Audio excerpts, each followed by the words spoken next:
Number 5. Drew McIntyre.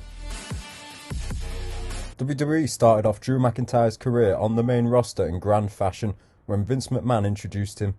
McMahon cut a promo endorsing McIntyre and even calling him the Chosen One, which started his run off well. Many fans remember McIntyre's first WWE run flopping due to how badly it ended, but he had a great start before the momentum shifted.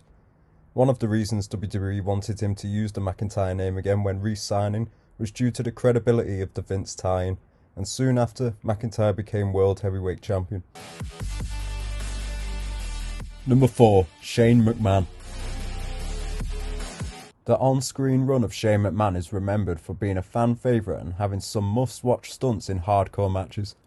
However, many fans forget that Shane was not at that level in his first year or two in WWE. The feud with his father Vince in 2001, which culminated at WrestleMania 17, is still remembered to this day. Shane would stand up for his mum Linda, leading Shane to connect with the audience even more. WrestleMania 17 featured the underrated brawl between Shane and Vince that made Shane come off as legit for the rest of his WWE run. Number 3. Bobby Lashley. One of the forgotten feuds from Vince McMahon's on-screen run featured him working against a young Bobby Lashley. The infamous Battle of the Billionaires feud saw McMahon picking Umaga to go up against Lashley, who was picked to represent Donald Trump. Lashley would go on to score the victory at WrestleMania 23, that forced Vince to shave his head. Lashley was the ECW champion and a rising star when getting such a huge win for his career.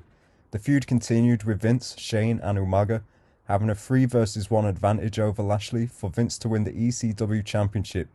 However, Lashley won the belt back and the overall feud to look strong in a huge push.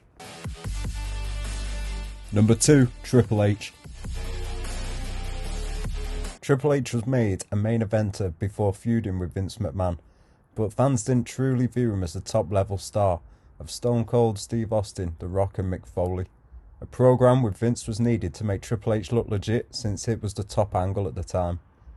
At the 1999 Armageddon pay-per-view, the shocking heel turn of Stephanie McMahon aligning herself with Triple H perfectly paid off to end the bloody contest between Vince and Triple H, and helped Hunter set up for his next WWE Championship reign that ushered him into a new territory going forward. Number 1. Randy Orton.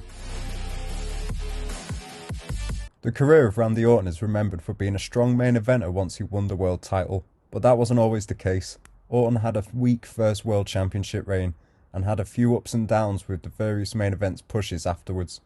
An underrated storyline feuding with the McMahon family was what made Orton come off as a true top tier superstar in a way that would stick forever. Orton punting Vince in the head with a vicious kick made him more credible than any match or belt could. Not even the weak payoff versus Triple H at WrestleMania 25 could take away from what Orton accomplished by attacking Vince McMahon.